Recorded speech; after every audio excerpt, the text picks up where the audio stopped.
Hello, welcome, Cabbage here. In SINoALICE, I got all of the yukata and kimono costumes, so let's do a fashion check. Let's look at how accurate they are to real life. Let's talk about kind of the modifications made, whether Western or fantasy.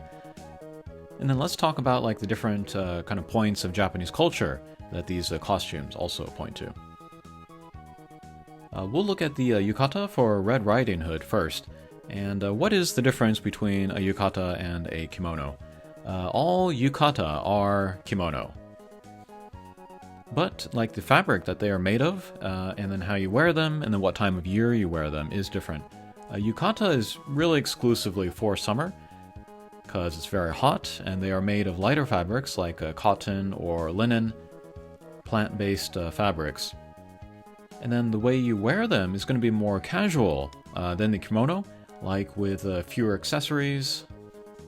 Kimono can be made of any fabric, from silk to wool to synthetics, and they will have more layers and things going on. Okay, but Red Riding Hood, first thing I always look at is the neck, the collar. We can see that within the pinkish yukata that there's that sort of accent of crimson, but we look at the arm openings of the sleeves, and we look at the hem of the bottom there, and we don't see any lining in there. So what this seems like to me is kind of like a short shirt with short sleeves that just has that kind of a bit of collar there to sort of add that contrast, but it's totally okay to wear a yukata without that kind of lining in there. Alright, but this pattern, this is very common to find in Japan, kind of a flower or a star pattern. Around the middle, we see kind of a soft obi, and then it's very sort of untied in the back so that it trails, so that it looks like a goldfish, which we often see at festivals, summer festivals in Japan. And then there is the footwear. These are the geta, the wooden clogs, I guess you could say. In her left hand, she has that paper fan, and then around her left wrist are a bunch of water balloons. These are toys sold at the summer festivals for kids. They can kind of bounce them around like a yo-yo, sort of. And then in her right hand, she has a staff, and then off of that hanging is a bunch of wind chimes, kind of these globular glass things with the paint on it. And then when the breeze blows, then the chimes chime, and then people feel cooler because they know there is a breeze coming through. Okay, next we have Gretel, and then with her, I'm looking again at the neck. There is that contrast color, that kind of darker brown. It could be like piping or trim, because it goes all the way down to the obi.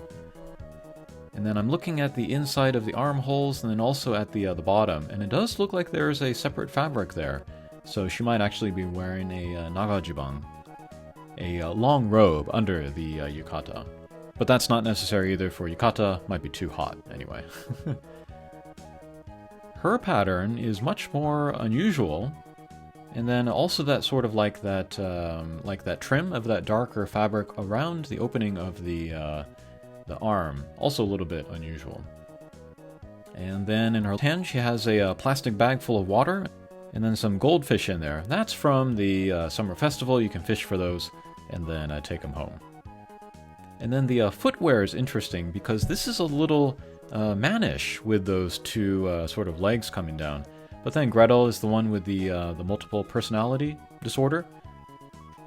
She is both the brother and the sister, so that might be a nod to the masculine side there. Okay, and then we have the one male, Hamelin, and he actually has a couple things which I would consider a fail, which is unfortunate. First thing I'm looking at is the collar, of course. It's a different fabric, a darker fabric than the rest of the yukata, which is like a pinstripe. Yukata and kimono do not have a collar piece of a different color. What does have a different color is going to be the nagajiban, or the under robe. So with that different color on the collar there, it does look like he's wearing an underrobe as an overrobe, which just makes you look poor and like you don't know what you're doing, and it's a faux pas. So that's kind of a big miss there.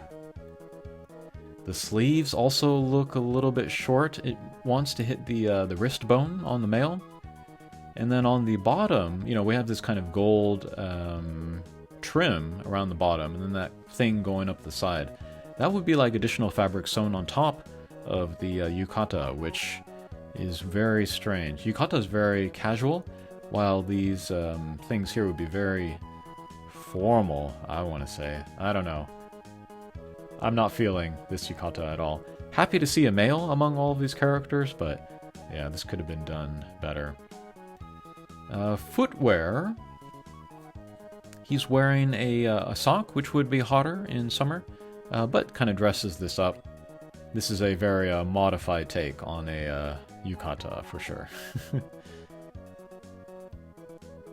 Okay, next, let's look at Alice.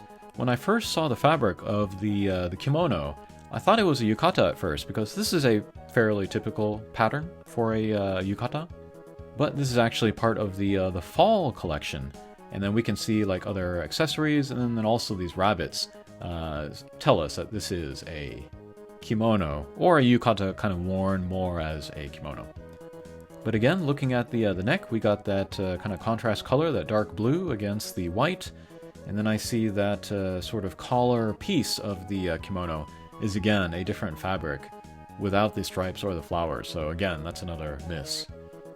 But with the gloves, and then with the tabi socks, and looks like maybe tights underneath that, this is going to be a much warmer kind of kimono setup, so not good for summer. But yeah, with accessories and stuff, and like the right coloring, you can bring something meant for summer into autumn. But yeah, choosing like a lot of darker stuff to go with the lighter yukata helps with that. And then the rabbits here, kind of flying around her head. There is a holiday in Japan in autumn where you look at the moon, ideally the full moon, and then you eat mochi balls. And then Japanese people, they believe that when they look at the moon, they see a rabbit making mochi. So yeah, this kimono is firmly in autumn for all of those reasons. Alright, next, let's look at Snow White, and then she's going to have the most formal setup of anyone in this video. She is wearing a mock turtleneck underneath a kimono. That's a kind of a western touch, also keeps you warm. And then looks like she's wearing a undergarment. It could be the red that we see also in her sleeve opening. Again, the collar piece of the kimono is a different fabric, which is again distressing. But on her lower half, she's wearing a hakama, which are the poofy pants you wear over the kimono. This raises the formality level. And then I made a couple videos where I wear one, where I put one on. And as you can see, it's much more complicated to put on than just pulling on trousers. We do have the contrast color kind of inside the slits, inside the folds there. The body is white, the inside is red. I don't recall seeing this kind of contrast color very often. Usually it's just a solid color. And then for footwear, we have laced boots. This is common to wear with hakama for women, but usually not so high. And then also the hakama is very short. Here, it would not come to the mid-calf. It would usually come down to the ankle or a little bit above. But yeah, overall more formal than the other kimono so far. Okay, next we have a little match girl, and then I talked about this before, but I wanted to compare her with New Year's Noel, because she does have a kind of like a mini skirt version of a kimono. Structurally, the Noel kimono is very strange. It would take a lot of kind of unnatural construction. But the skirt here on Little Match Girl would actually work in real life if you just took an existing kimono and just cut it off at the thigh. Because you have that slot on the right. With New Year's Noel, it was like a piece, like a center piece coming down her front and then her back. Which does not match with the robe kind of left over right of the traditional kimono. And then funny thing here, she has that tuck underneath the obi. We can see that fold there. This would not be necessary on a miniskirt kimono. That is there because all kimono are the same length, regardless of the height of the wearer. You just fold it under until it is the correct length. But yeah, if you're going to cut your kimono, you could cut it so that it wouldn't need that fold, and you would have a kind of a more sleek look overall, which I think would work with that shorter proportion. But her sleeves, however, are very long. This is typical that you would see on younger women.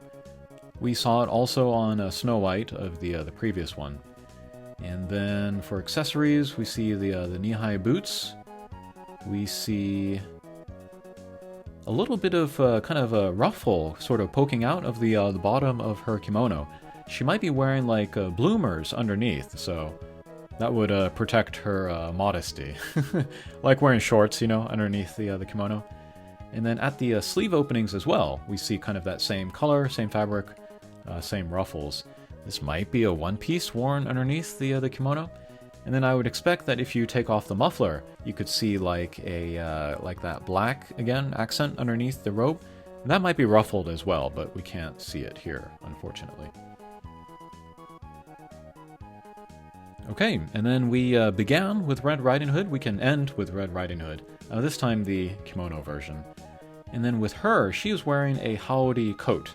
That's that kind of light brown worn over the red there.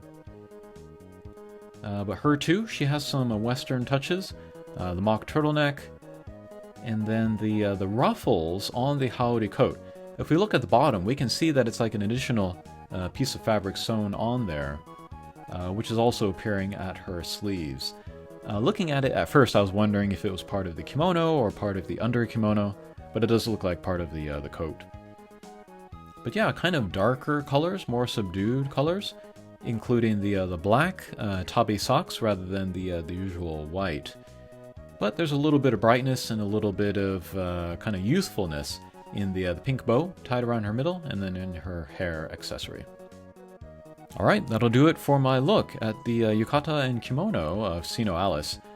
Pretty accurate overall, structurally, and then interesting to look at the color combinations.